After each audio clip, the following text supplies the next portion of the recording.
Hey everybody, and welcome back to the Unreal Engine live stream. Thanks. Joining me today is Nick Whiting, and we're going to be talking about some pretty interesting stuff that just went down at Google I/O. But first, we've got the news. So the first thing that we have to talk about, of course, is that the preview for 4.12 has gone live, is available on the launcher, and this is the first build that should include the full VR editor additions and a bunch of, here's the list. You guys know how it is. Every time there's another one of these, it's another giant list of fixes. So excellent work to the teams that got these done. But yeah, another preview, another chance to go in there, help us knock out some kinks, and make the engine a lot better. I'm pretty excited about this because 4.12 is just around the corner. So be sure to check out the previews. All right. Next up, Epic Games has awarded $75,000 in Unreal Dev Grants, and another round of Dev Grants we've sent out to these excellent teams here. A couple of teams from Nordic Game got theirs, but we've been awarding these really nice bits to a bunch of plugin creators now. Plugins, of course, are the marketplace are becoming much more of a big thing. So if you're a plugin creator and all that, let us know. Please submit your awesome plugins to the Dev Grants program as well.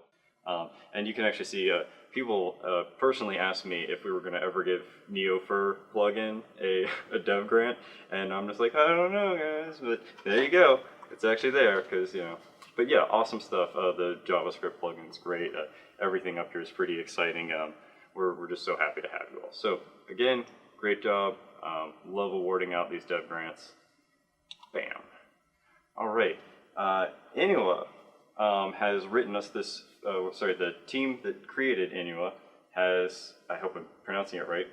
I think I am because I've heard it a couple times, and you know me, I'm not really great at pronouncing words that are a little off, But Inua has been this really fantastic game that I've actually gotten to personally judge at GDC. There was a showcase for Guildhall, and I got to participate in this showcase slash. It wasn't quite a jam, but it was a showcase where we got to judge the students' projects, and Inua was the winner for visuals. And I was excited to see that it was an Unreal Engine 4 project. The team behind it has written up this great creation of the project. All their design decisions, how they executed on them, etc. And they have some pretty interesting concept images and then the actual final game images as well. And it's very nice. It's good to see these full write-ups. You know how I love seeing a complete description and breakdown of what all you went through. And there you go. There's a kind of a comparison shot to the other one. It's a really gorgeous game. Congratulations to them for winning that award back then.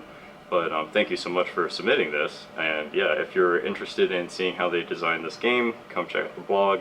It's a great post. All right.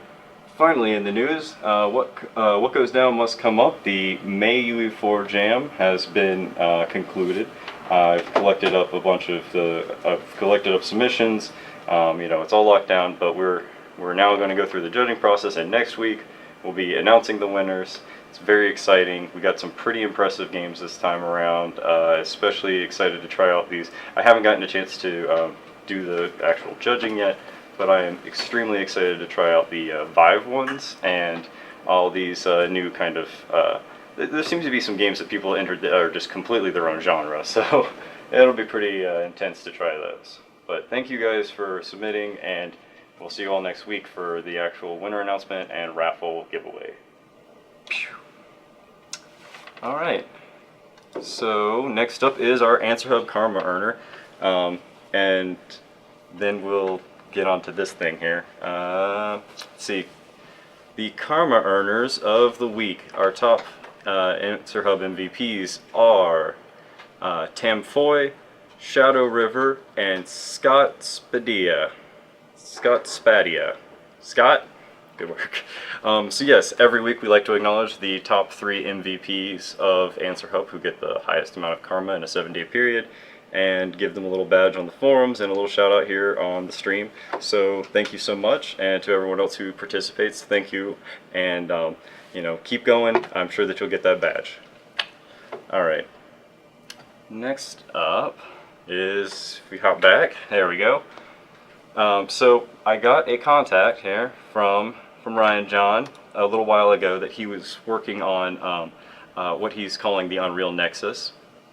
Unreal Nexus is a place where you can basically create a page to, a profile page for yourself, where you can also advertise your services and get connected with other people that are doing whatever in Unreal Engine space. And he sent me this a little while ago, but it just launched fully, I think the 14th, I want to say. But yeah, this is the main landing page. You can post a project, find freelancers. It's got a really nice, it's got a really nice. Got nice parallax. That's what it's got. It's got that scrolling. See that? Yeah. That's nice. But yeah, here you can get kind of an idea. You can post who you are, how much you charge for an hour for your services, and etc. Set up a profile for yourself. And he's working to improve this over time and make it into a full-fledged suite of profile tools. It's pretty good setup right now, but like I said, he's still working on it more. And so please, come check it out. Make a profile for yourself. See if you need to hire anybody. Could be kind of a useful alternative to the looking for work section if you just want to have like a permanent page that you can have a landing page on that says this is me, etc. Cool. So thank you so much to Ryan John. It's very cool. Next up we have video. Shelly? Okay, so I got an interesting email from a man named Boris who told me that he was working on an audio suite. This is a visualization of an experimental music application called Emerald. It is a music production suite that he's been working on. It is made entirely through blueprints, and it's a, now this is the thing, I'm not an audio engineer, so I'm going to probably butcher this a little bit. The way that it works is it's a step sequencer. It allows you to kind of turn on and off these various switches to choose what audio is happening, and there you go. But it's a very powerful tool for audio engineers within like virtual space. It's, I guess you can normally buy these like huge boards, but now you can actually have like a virtual one. But it seems pretty interesting and very intense, and I wanted to share that with people that are working with audio, so figured that would be pretty cool. And next up, we've got another video. Thank you, Shelly.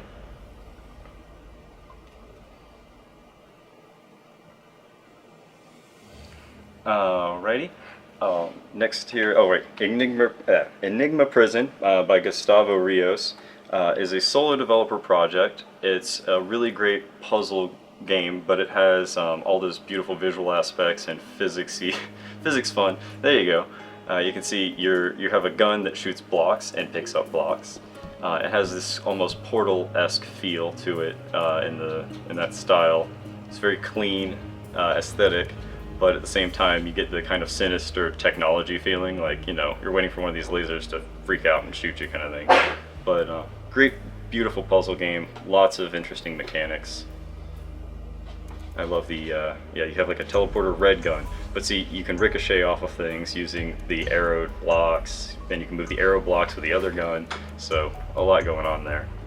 And again, this is one person, so I love these. If you're out there and you're making something and you want to show it off on the showcase here, just let me know. I'm really interested in seeing your projects, especially if you have something that's you feel is very unique and different. And this is pretty unique as far as a puzzle solver goes. Yeah, so he like moved like one spirit over there and changed spirits. It's very interesting.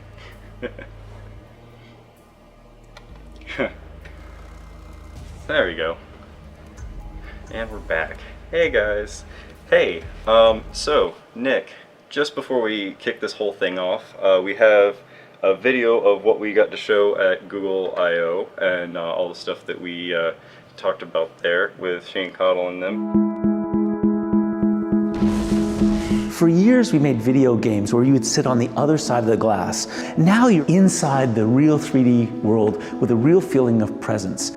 Daydream's an exciting new mobile VR platform, and what it does is take some of the high-end VR features that we've seen in desktop VR applications and brings them to Android so that we can really up the level of fidelity in our mobile VR experiences. What's especially exciting about Daydream is that you have complete freedom of movement. You don't have a cord tangling you up. You also have this amazing controller that lets you interact, it lets you throw things, it lets you choose where you want to move. So when people think about mobile VR, you generally think of, look aiming or your hands locked to your head. But with the Daydream controller, it's a whole new ballgame. You can actually freely interact with the world in a natural way. And that feels really good. The Daydream integration with Unreal, it works out of the box with all the interfaces for VR that you're already familiar with. So there's nothing new to learn. You can jump in there and start creating experiences with the tools from UE4. At Epic, we're really excited about Daydream because, well, everyone has a phone. This really takes VR to the masses. It gives you the ability to have the same kind of experience that you have on really high-end VR systems, but now completely immersive and with this beautiful controller. And we know that Unreal Engine 4 is going to power some absolutely amazing and incredible experiences there. So this is a sample project I made using assets from the marketplace. I'm really excited to see what you guys do with Daydream and Unreal Engine 4. Cool. So yeah, so tell us, how was Google I/O? I hear you got to be out in the sun a bit. You look a little red there. Yeah, actually, it was great. The keynote was, it was 2 hours long, but I had to prep for it, and so it was like I think 4 hours out in the sun, and the amount of sunblock I used was insufficient. So actually, yesterday during the rehearsals for today's stuff, Clay Babor, the guy that was up on stage, was kind of mortified with my lobsterness and actually made a crack at it in the keynote today. So I'm glad I made a lasting impression for skin safety. Yeah.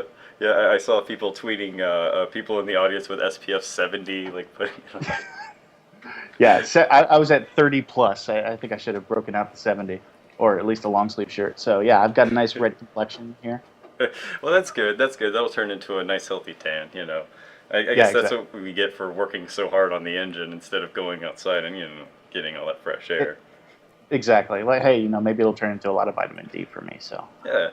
And so that was like a good kind of like build up to the big announce today. Just a couple hours ago, we announced the UE4 plugin for Daydream. So what was all going on there, like leading up to that?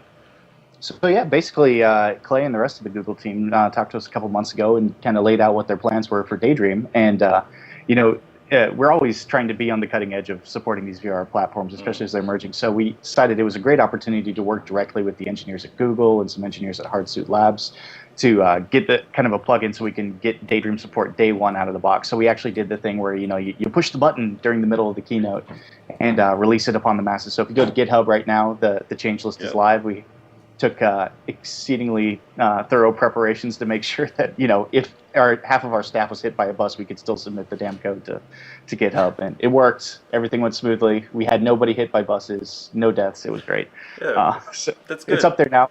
Yeah. I love that that's become such a phrase in here. It's like, if I get hit by a bus, make sure that I have a replacement. Yeah. The bus quotient, I mean, it's something you got to factor in. People get sick. We've had corneal abrasions on the VR team that have prevented people from doing their jobs. So, stuff happens. That's rough. But There's a lot of buses up. Yeah, no, Chance, just actually a phrase that Chance likes to say to me is, if I get hit by a bus, I need you to make sure you take care of the live stream for me. So. It's in good hands. Yeah. See, Chance, it's all going okay. See, he's a good guy. Yeah. But just to clarify and reiterate, the plugin is available on GitHub right now. Yeah, you could download it and use it to your heart's content now, and it'll be in the next preview release when we get the next binary build out for people that don't grab the code from GitHub. But even if you don't have Daydream ready hardware right now as a developer, you can still make kind of the classic Google Cardboard apps with UE4 now using the exact same plugin. Basically, check the box, deploy it to Android, and go, and then put it in your Cardboard viewer, and it works out of the box. That's it? Just deploy to Android, go, and now we have Google Cardboard. It's done? Yeah, it's done. It's like every other VR interface. It uses the same camera system. The Daydream motion controller uses the same motion controller component that you use on the Vive or Oculus Touch or any of those. So, that's the power of Unreal Engine, right? You make your content once, focus on solving the hard problems of VR, and we'll focus on solving the hard technical challenges of VR for you so that you don't have to worry about it. Because, VR, it's still nascent. It's all about, trying all the off-the-wall ideas that people have. So we want you to focus on trying that rather than trying to figure out how to get it to run on the devices. Yeah, we can actually, in that short video clip that we see, there's actually a moment where you see, you guys blueprinting, but then on the next screen over, you see like the one hand, and that's just kind of attached to the motion controller base component that we're using, right? Wow. Yeah. So that's the same exact kind of stuff. Wow. It's Yeah, really exactly. great to hear that there's no whole new thing you're going to have to learn as a developer. So as a developer, like, I'm not going to have to worry about a whole new suite of tools, but just a new approach because of the new platform, right? Yeah, exactly. The biggest thing is, you just got to make sure that your stuff runs at a high rate of performance like any other VR platform. Be cognizant of the fact that you're on a mobile platform, so you're not going to be running like the Infiltrator demo at 60 frames a second on your phone, but you can run some really cool content like the Dungeon demo on your phone on Daydream, and it's a really cool, fun 60 hertz experience. Wow, that's pretty impressive.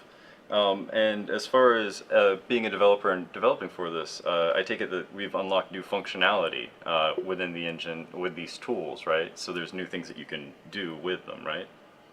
Yeah, I mean, deploying to Cardboard is a first for us, right? We haven't had support, and that's been one of the popular things that people have wanted. And when people get their hands on the Daydream hardware, the nice thing is, it'll be ready out of the box. Oh, awesome! My lights are on a timer, motion controller timer, so get random cutouts. But yeah, and all you have to do is put it on a device that, as you said, is Daydream ready. Yep. And do we have any info on how, like, do you just pick up the phone and it's like, I am Daydream ready, or do you know? Google's going to talk more about that in the coming days, but basically they have a level of requirements that it has to be powerful enough, it has to have a good enough screen, it has to have a good sensor in it, and then they'll make those basically Daydream ready, certified, for lack of a better term. And I think they announced 6 or 7 partners or something yesterday in the keynote of people that are going to be making those phones. So it's a nice big wide berth of phone, so you'll have options. So we're kind of waiting for them to announce their min spec right now, kind of thing. Yeah. That's awesome. So what can you tell us about the creation of this? You had mentioned the dungeon demo, but what can you tell us about this dungeon RPG demo? Shelley's got the reel of it here.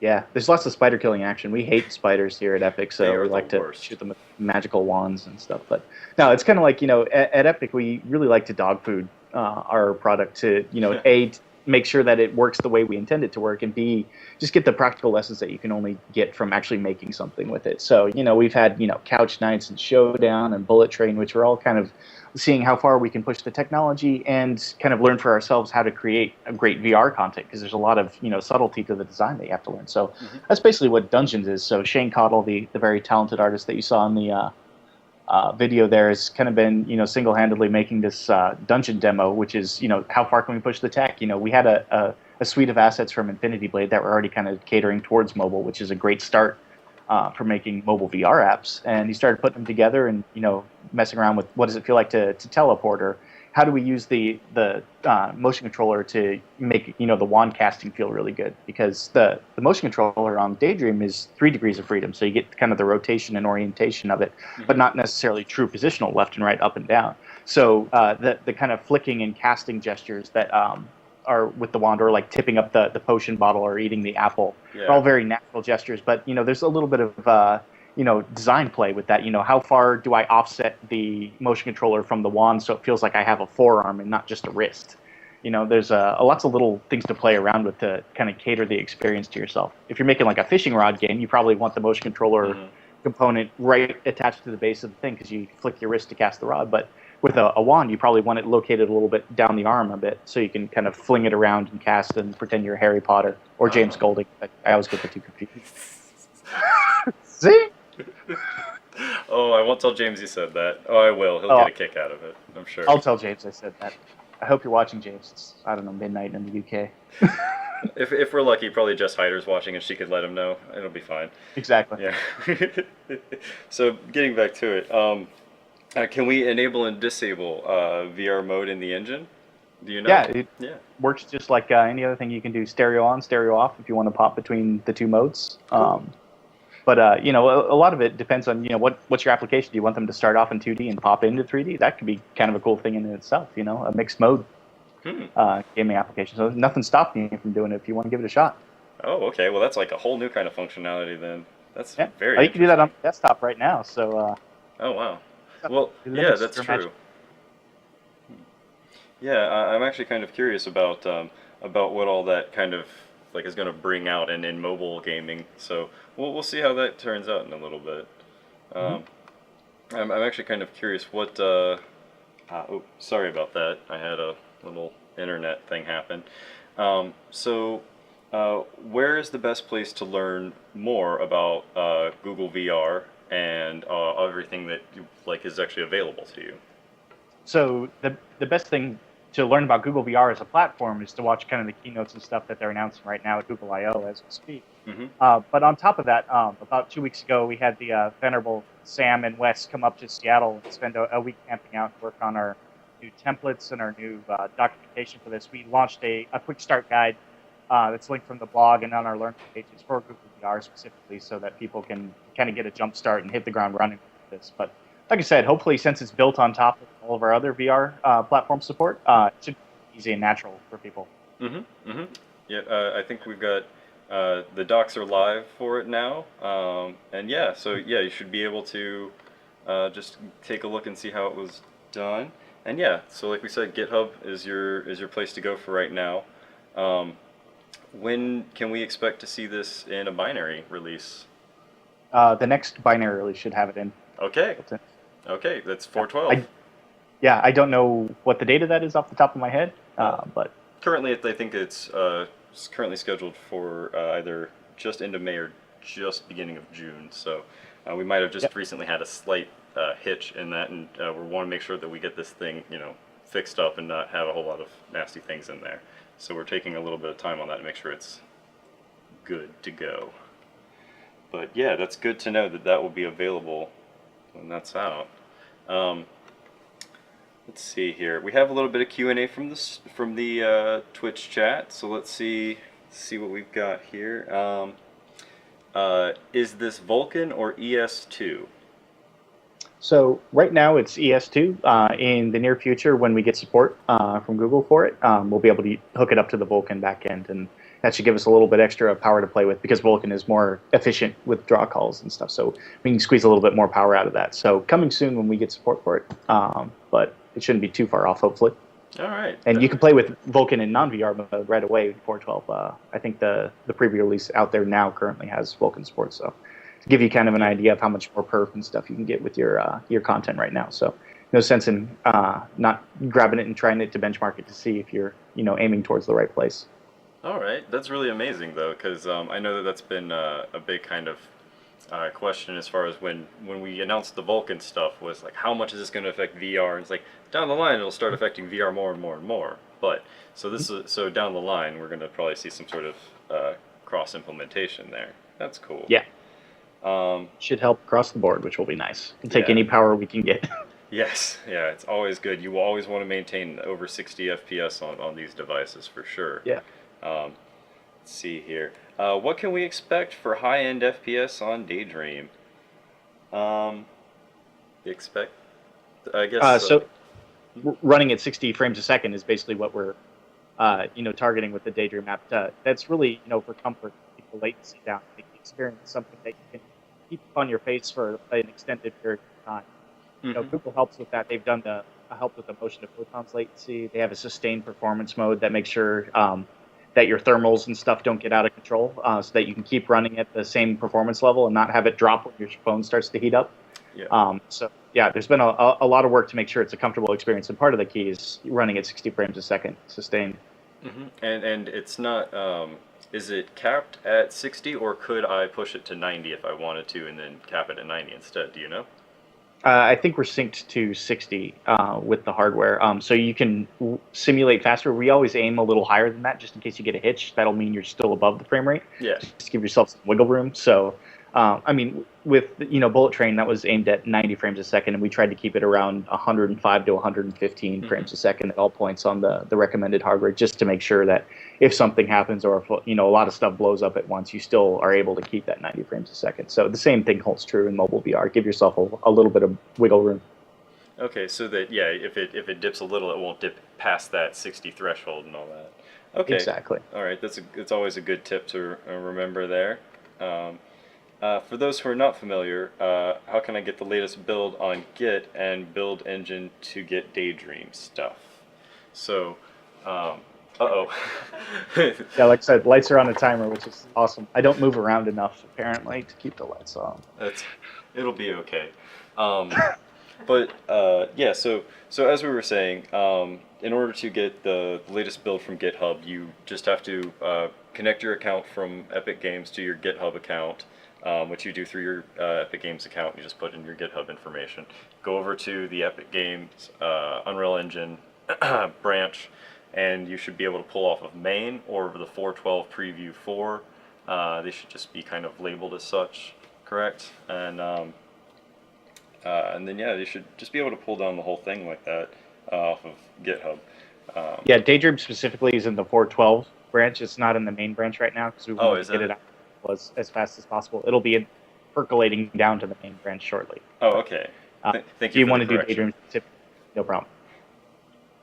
Yeah. Okay. So yeah, you'll just want to get preview 4 and yeah, the latest preview of 4.12, and that should get you what you need to get started. And then yes, we'll get that into main.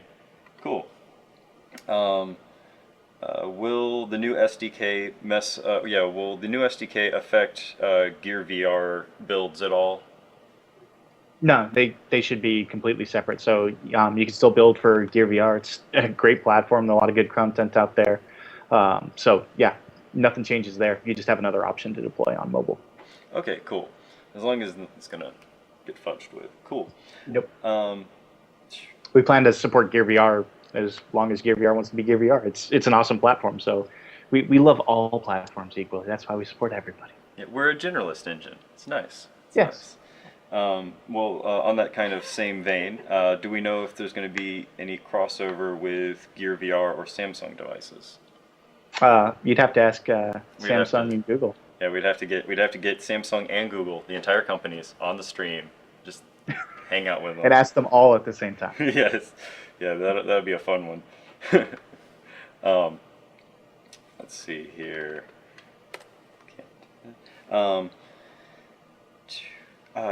Do you know if you'll be able to run the VR editor in Daydream out of the box? I don't think that's probably going to be. Since it's a mobile headset, you can't. You can still make content in the VR editor, deploy it to Gear VR, and there's an advantage to that, right? I mean, seeing something in stereoscopic is very different than seeing something in 2D. So using the VR editor on the desktop will give you a really good sense for how it's going to look, kind of in terms of scale and perspective and quality on the device itself. So it's a really good tool to still use for development for this. You just can't run it directly on there.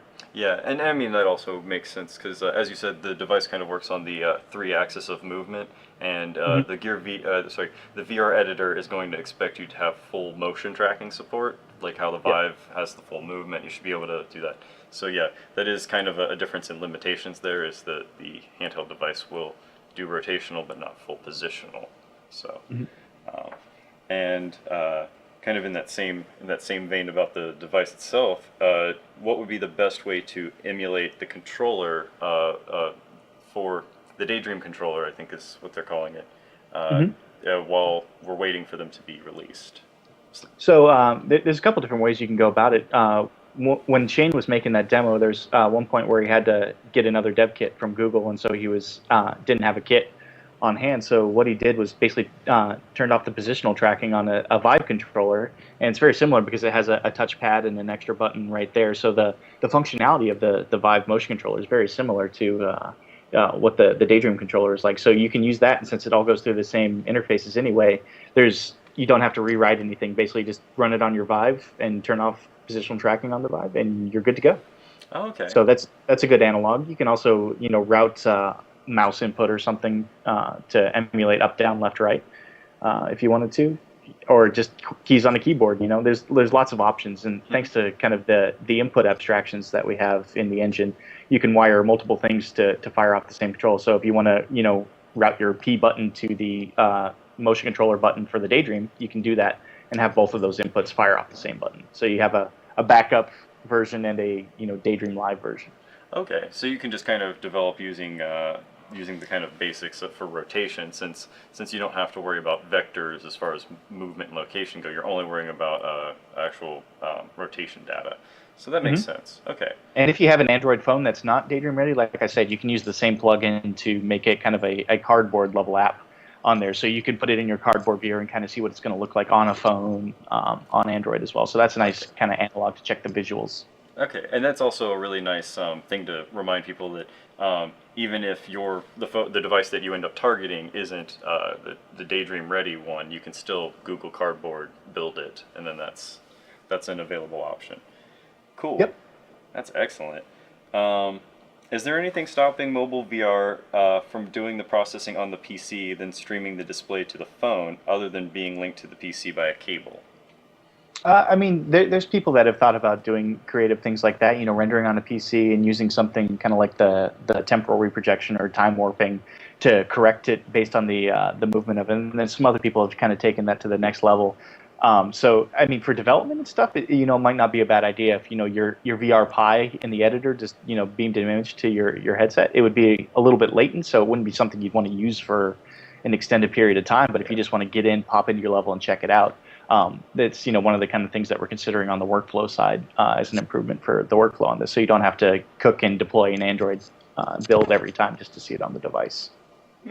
Yeah, that seems like a very good idea. And yeah, as you said, the latency when communicating between the two the PC and the device, that's always going to be something to take into consideration if you're not going to be tethered and all that. And yeah, we've seen some very odd experimental things being done with these devices. I'm sure that not too long in the future we'll start seeing faster wireless connections and stuff like that happening.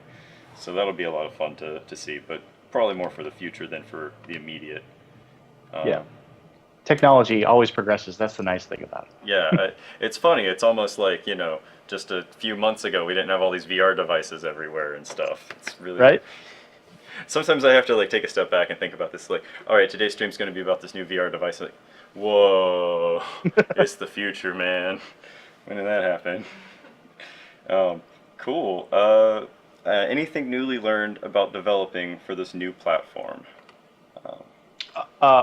I guess one of the most interesting things about the dungeon demo was, when we initially got the 3 degree of freedom tracking, I was like, I wonder if I'm going to miss having the positional tracking with it. But after Shane started developing his kind of magic wand prototype and whatnot, it's amazing how fast that just by adding that offset to simulate your forearm when you're casting a wand, your brain maps that motion that your hand's doing, and you start mimicking physically the limitations of the tracking that you're seeing in VR. So your hand starts doing the same thing naturally, and then all of a sudden you're doing the same thing, and you don't miss the positional tracking. So I was really surprised how well that worked. It was kind of one of those, oh, wow, wasn't expecting that. Oh, hey, look. Oh, yeah, there's the hand. There we go. There's the hand, yeah. Hey, Shelley, can we back it up and pause it on the hand? What?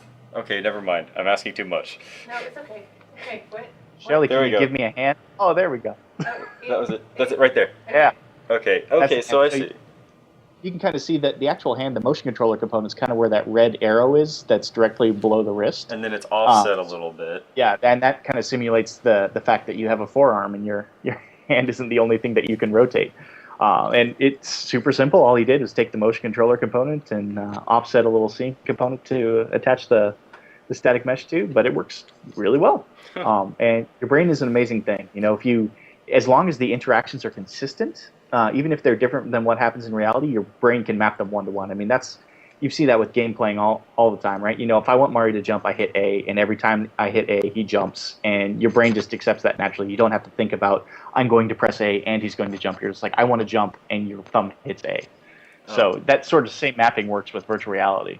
So it's sort of like hand-eye coordination, except for it's like this virtual reality form of it in a lot of ways. Yeah. Yeah. You're remapping your body control, basically. Whoa, man, it's too much.